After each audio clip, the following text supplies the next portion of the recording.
क्या नरेंद्र मोदी दुनिया के सबसे बड़े जनाजे में जाएंगे? ये वो सवाल है जो इस वक्त सारी दुनिया भारत से पूछ रही है। ईरान के सुप्रीम लीडर खामनेई को फरवरी में अमेरिका इजराइल ने हमला करके मार गिराया।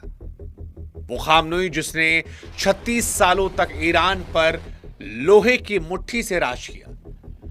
लेकिन अब जब खबर आ रही है कि युद्ध खत्म हो गया और 4 से लेकर 9 जुलाई तक तेहरान से मशहद तक एक ऐसा जनाजा निकलने वाला है जिसमें 2 करोड़ लोग शामिल होंगे, जिसे इतिहास का सबसे बड़ा जनाजा कहा जा रहा है, तो यह सवाल उठ रहा है कि क्या भारत के प्रधानमंत्री नरेंद्र मोदी उस जनाजे का हिस्सा बनेंगे? सारी दुनिया की निगाहें भारत पर टिकी है क्योंकि ईरान ने प्रधानमंत्री मोदी को न्योता भेजा है। लेकिन इस न्योते के आते ही भारत फंस भी गया है। मोदी गए तो अमेरिका इजराइल भड़क सकते हैं, नहीं गए तो ईरान नाराज हो जाएगा और चाबहार सीधा दांव पर लग जाएगा। अब एक तरफ दशकों पुरानी दोस्ती खींच रही है, दूसरी तरफ वॉशिंगटन आंखें दिखा रहा है। उधर पाकिस्तान का प्रधानमंत्री वो अपना बैग पैक किए बैठा है कि हम जाएं, क्रेडिट लेकर आ जाएं, रिश्ता ईरान से बेहतर कर ले, भारत को अलग थलग दिखा दे। लेकिन सवाल यह है कि भारत क्या करेगा, किसे नाराज करेगा? क्या दुनिया का सबसे बड़ा जनाजा प्रधानमंत्री नरेंद्र मोदी की विदेश नीति की सबसे बड़ी और कड़ी परीक्षा बनेगा? एक फैसला, 3 ताकतें और पूरी दुनिया की निगाहें भारत पर, और आज इस सवाल का जवाब हम आपको देंगे। नमस्कार, मैं हूं शुभांकर मिश्रा और आज दुनिया के सबसे बड़े जनाजे में प्रधानमंत्री मोदी जाएं ना जाएं, इसकी एक एक परत हम खोलेंगे। ये न्योता भारत के लिए जाल कैसे बना है ये आपको समझाएंगे। लेकिन सबसे पहले आपको समझना ये होगा कि ये न्योता कब आया और क्यों इतना भारी पड़ रहा। तो खबरों की माने तो ईरान के राष्ट्रपति मसूद जो हैं, उन्होंने ये निमंत्रण 23 जून मंगलवार को भारत को भेजा। दिल्ली ने अभी तक कोई फैसला नहीं किया है, यानी जाएंगे नहीं जाएंगे, सरकार दोनों बात को लेकर चुप्पी है। और ये चुप्पी अपने आप में बताने के लिए काफी है कि मामला कितना नाजुक है।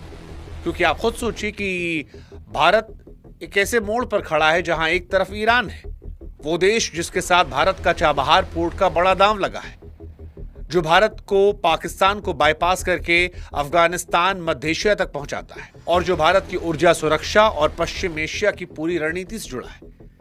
लेकिन वहीं दूसरी तरफ अमेरिका और इजराइल है, जिन्होंने खुद खामनेई को मारा, और दोनों के साथ भारत के रिश्ते आज सबसे ऊंचाई पर हैं।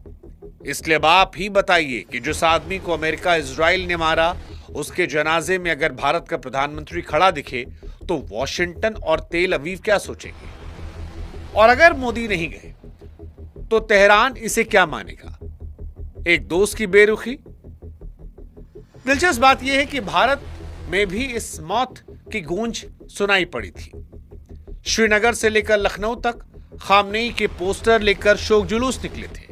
यानी मामला सिर्फ कूटनीति का नहीं बल्कि भावनाओं का भी है। पर यह पूरी कहानी समझने के लिए लौटना होगा 28 फरवरी को, जिस दिन सब बदल गया था। आपको याद होगा खामनेई को कैसे मारा गया था। 28 फरवरी 2026 सुबह के 8:15 बजे ईरान के 24 सूबों पर एक साथ मिसाइल गिरती है। अमेरिका इजराइल का अब तक का सबसे बड़ा साझा सैन्य ऑपरेशन होता है और निशाने पर ईरान के सबसे बड़े नाम, सबसे ऊपर एक नाम अयतुल्लाह अली खामनेई थे, जिन्हें मार दिया गया। खामनेई को मारना आसान नहीं था क्योंकि जून 2025 में 12 दिन की जंग के बाद वो लगभग गायब हो गए थे। कहा जाता है कि इतने गहरे बंकर में गए थे कि लिफ्ट को नीचे पहुंचने में 5 मिनट से अधिक समय लगता था। जमीन के नीचे कई परतों के पीछे दुनिया का एक सुरक्षित आदमी मौजूद था। लेकिन फिर एक मौका मिला। शुरू में डोनाल्ड ट्रंप ने कहा था उन्हें पता है खामनेई कहां है, वो आसान निशाना, लेकिन अभी नहीं मारेंगे। और फिर खबर आती है, CIA महीनों से खामनेई की हर हरकत, हर ठिकाने पर नजर रखती है, और जैसी ये खबर मिलती है कि वो नीचे से ऊपर आ रहे हैं, हमला तय किया है। उनके कॉम्प्लेक्स पर हमला होता और खामनेई ही नहीं, उनकी बेटी, दामाद, नाती सब मारे गए। फिर एक खेल शुरू हुआ। ईरान ने कहा था वो सुरक्षित हैं, बाद में फिर आया कि मारे गए। नेतन्याहू की मौत की बात भी आ गई थी। बहुत सारी थ्योरीज चली थी उस वक्त, दुनिया असमंजस में चली गई थी, लेकिन आखिर में पता लगा कि खामनेई का 36 साल का राज खत्म हो चुका है। लेकिन अब आते हैं उस सवाल पर जो बड़ा अहम है कि क्या इसे दुनिया का सबसे बड़ा जनाजा कह सकते हैं, और ये जनाजा इतना अलग क्यों है? क्योंकि इतने लंबे समय बाद जनाजा नहीं निकलता। फरवरी की घटना है, आज हम और आप जून में आ चुके हैं। दुनिया इस जनाजे की बात कर रही है। 4 जुलाई को यह जनाजा होगा, उसी दिन जब अमेरिका अपना स्वतंत्रता दिवस मनाता है। वो अमेरिका जिसने खामनेई को मारा, अब उसी की आजादी के दिन खामनेई का जनाजा निकलेगा। इससे आप इत्तेफाक कहें, विडंबना, या जानबूझकर किया गया प्लान। इस्लामी परंपरा के अनुसार आमतौर पर शव को 1 या 2 दिन में दफनाया जाता है, लेकिन खामनेई का जनाजा महीनों तक टाला गया। अब ये जनाजा अमेरिका के इंडिपेंडेंस डे के दिन रखा गया है। हैरानी इस बात की है कि जब उसी जंग में मारे गए दूसरे बड़े नेताओं को दफना दिया गया, तो फिर खामनेई के शव को क्यों रखा गया? उसकी कई वजह है। पहला, जंग के हालात, भारी भीड़ का अंदेशा, फिर युद्ध, और अब 4 और 5 जुलाई को खामनेई का शरीर जो है वो तेहरान के विशाल ग्रैंड मुसल्ला परिसर में आखिरी दर्शन के रखा जाएगा।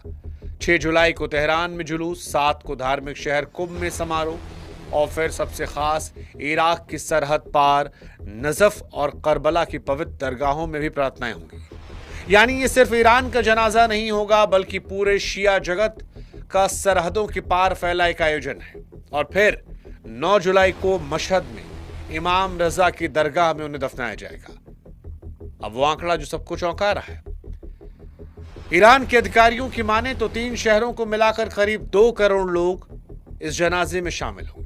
अगर ये सही निकला तो इतिहास का ये सबसे बड़ा जनाजा होगा। लेकिन यहाँ एक पेच है, क्या ये भीड़ सच में अपने आप जुटेगी, या सरकार दूसरे शहरों में लोगों को बसों में भरकर लाएगी ताकि करोड़ों की भीड़ दिखाई जाए? हालांकि लाखों की भीड़ तो हिंदुस्तान में दिख गई थी, जो दर्शाती है कि शिया समुदाय में खामनेई की क्या अहमियत है। 1989 में खोमैनी के जनाजे में 1 करोड़ लोगों का दावा था। विदेशी पत्रकारों का अनुमान उस वक्त कम था कि 20 से 40 लाख लोग आए थे। यानी आंकड़ों को लेकर भी एक पॉलिटिक्स होती है। लेकिन इस बार कहानी मशहद में है। सवाल है कि खामनेई को मशहद में ही क्यों दफनाया जा रहा है? तो जो लोग नहीं जानते उन्हें बता दें कि मशहद ईरान का दूसरा सबसे बड़ा शहर है, देश के उत्तर पूर्वी कोने में। पर इसकी असली पहचान इसकी आबादी नहीं, बल्कि इसकी आत्मा है, क्योंकि ये शिया मुसलमानों के पवित्र शहरों में से एक है। यहाँ है इमाम रजा की दरगाह, और इमाम रजा शिया परंपरा के 8वें इमाम थे। उनकी ये दरगाह दुनिया के सबसे बड़े धार्मिक स्थलों में गिनी जाती है, जहाँ हर साल करोड़ों शिया मुसलमान माथा टेकने जाते हैं। एक बात और जो इसे खास बनाती है, खामनेई खुद इसी मशहद में पैदा हुए थे, यानी जहां से जिंदगी की शुरुआत हुई थी वहीं पर वो दफन होंगे। पर इसके पीछे भी एक सोच है, क्योंकि किसी नेता को इमाम रजा की दरगाह के परिसर में दफनाना सिर्फ सम्मान नहीं है, ये उसका नाम हमेशा के लिए शिया इस्लाम के सबसे पूजनीय धार्मिक केंद्र से जोड़ना है। मरने के बाद खामनेई को एक राजनेता से ऊपर उठाकर एक धार्मिक प्रतीक बना देने की कोशिश है। हालांकि दिलचस्प बात यह है कि अप्रैल तक खुद ईरानी संस्थाएं ये पक्का नहीं कर पाई थी कि दफन ठीक कहां किया जाएगा। यानी इस जगह का चुनाव आसान नहीं था।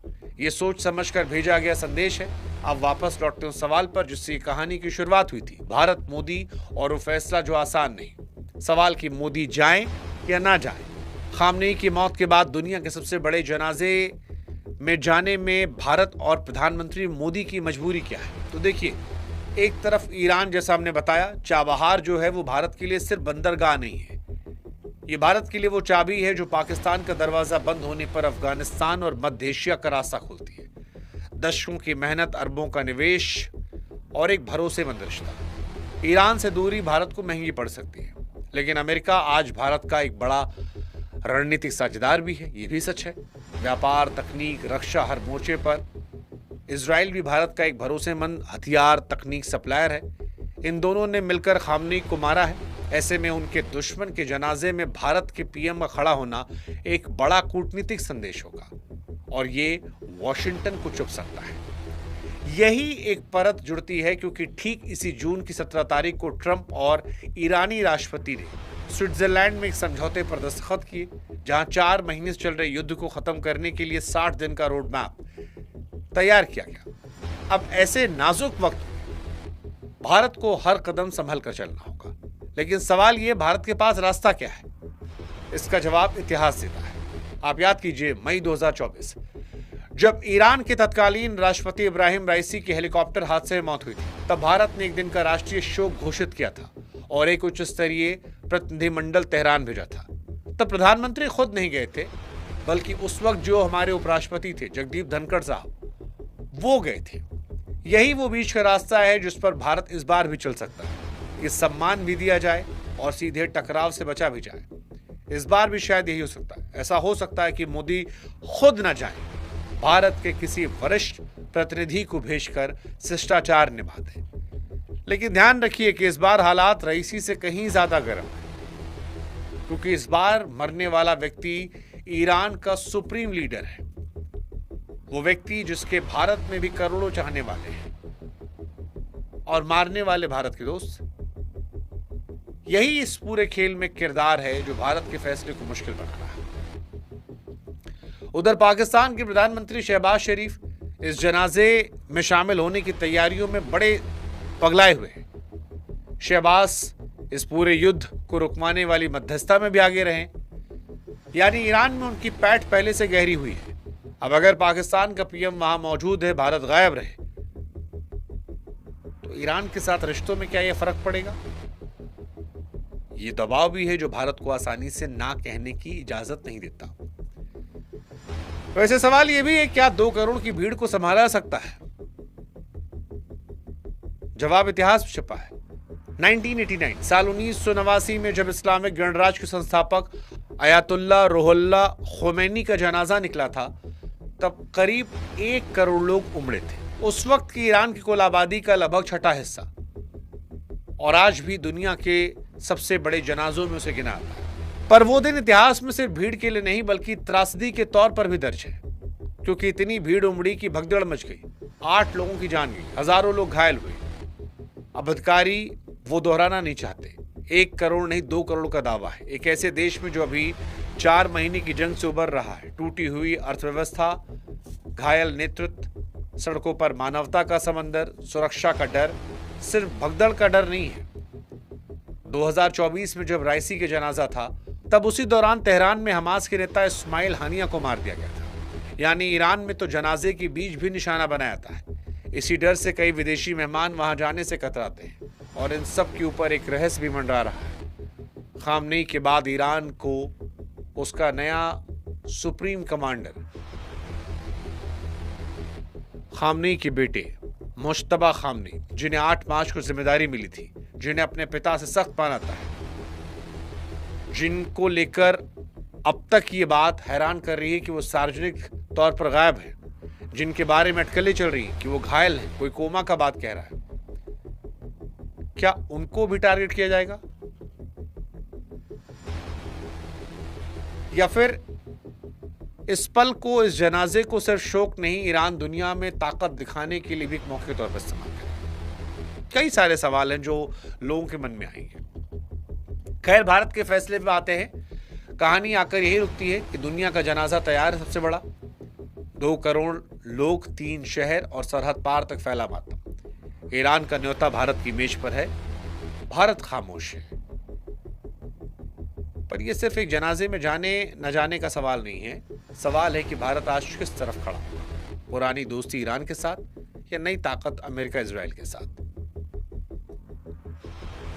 भारत को यह फैसला लेना होगा। मुझे लगता है, व्यक्तिगत तौर पर पूछेंगे कि भारत संतुलन वाला दांव खेलेगा। मोदी शायद खुद नहीं जाएंगे, किसी वरिष्ठ अधिकारी, उपराष्ट्रपति, इस तरह से किसी को भेजेंगे। लेकिन अंतिम फैसला अभी भी ताले में है, और जब तक वो ताला नहीं खुलता, ये सवाल जलता रहेगा। बाकी आप बताइए, आपको क्या लगता है? क्या प्रधानमंत्री नरेंद्र मोदी को ईरान के जनाजे में जाना चाहिए? ईरान की दोस्ती ज्यादा जरूरी है या फिर अमेरिका इजराइल का साथ? अपनी राय कमेंट सेक्शन में लिखिएगा। और अगर